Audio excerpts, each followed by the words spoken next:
നമസ്കാരം. ഇന്ത്യയുടെ ആദ്യ ദളിത് വനിതാ രാഷ്ട്രപതിയെ സമ്മാനിച്ച് ബി.ജെ.പി. ചരിത്രം കുറിച്ചിരുന്നു. ആരും പ്രതീക്ഷിക്കാത്ത ഒന്നായിരുന്നു അന്ന് സംഭവിച്ചത്. അതുകൊണ്ട് തന്നെ ഇപ്പോൾ ബി.ജെ.പി. ദേശീയ അധ്യക്ഷ സ്ഥാനത്തേക്ക് ആരെയാവും ബി.ജെ.പി. കൊണ്ടുവരിക എന്നത് ഉറ്റുനോക്കുകയാണ് രാജ്യം. കേന്ദ്ര മന്ത്രിസഭയിലേക്ക് പ്രവേശനം നേടിയ ജെ.പി. നദ്ദ ദേശീയ അധ്യക്ഷ സ്ഥാനം ഒഴിയുമ്പോൾ ഇനി ആരാവും ആ പദവിയിലേക്ക് എത്തുക?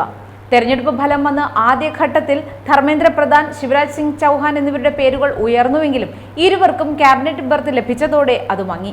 നിലവിൽ വിനോദ് താവ്ഡെ, കെ ലക്ഷ്മൺ, സുനിൽ ബൻസാൽ, ഓം മാത്തൂർ എന്നിവരുടെ പേരുകളാണ് ഉയർന്നു കേൾക്കുന്നത്. കൂടാതെ വനിതാ അധ്യക്ഷയ്ക്കുള്ള സാധ്യതയും പരിഗണിക്കപ്പെടുന്നുണ്ട്. നിലവിൽ 7 വനിതകളാണ് കേന്ദ്രമന്ത്രിമാരായുള്ളത്. നിർമ്മല സീതാരാമൻ, ശോഭ ഗരന്തലജെ, നിവുബൻ ബംബാനിയ, രക്ഷ കട്സെ, സാവിത്രി താക്കൂർ, അൻപൂർണ ദേവി എന്നിവർ ബി.ജെ.പിയിൽ നിന്നും അനുപ്രിയ പട്ടേൽ അപ്നാദളിൽ നിന്നുമുള്ള കേന്ദ്രമന്ത്രിമാരാണ്. ഇവരിൽ നിർമ്മല സീതാരാമനും അൻപൂർണ ദേവി എന്നിവർ ക്യാബിനറ്റ് മന്ത്രിമാരും. കഴിഞ്ഞ NDA സർക്കാരിൽ 9 വനിതാ കേന്ദ്രമന്ത്രിമാരാണ് ഉണ്ടായിരുന്നത്.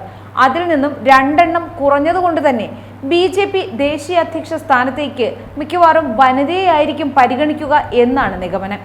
തെരഞ്ഞെടുപ്പിൽ പരാജയം നേരിട്ടെങ്കിലും സ്മൃതി ഇറാനിയെ മാറ്റി നിർത്താൻ ബി.ജെ.പിക്കാവില്ല. ആദ്യ 2 മോദി മന്ത്രിസഭകളിലും അംഗമായിരുന്ന സ്മൃതി ഇറാനി പ്രധാനമന്ത്രിയുടെ വിശ്വസ്തയുമാണ്. അതുകൊണ്ട് തന്നെ സ്മൃതി ഇറാനി ദേശീയ അധ്യക്ഷ സ്ഥാനത്തേക്ക് എത്താനുള്ള സാധ്യത ഏറെയാണ്. പരിഗണനയിലുള്ള വിനോദ് താവ്ഡെ മഹാരാഷ്ട്ര മുൻമന്ത്രിയും ബി.ജെ.പിയുടെ ജനറൽ സെക്രട്ടറിയുമാണ്. BL സന്തോഷിന് ശേഷം ബി.ജെ.പിയിൽ ശക്തമായ സ്വാധീനമുള്ളയാളുമാണ്.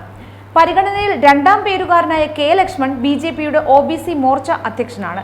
കൂടാതെ തെലങ്കാനയിലെ മുൻ പാർട്ടി അധ്യക്ഷനുമാണ് കെ ലക്ഷ്മൺ.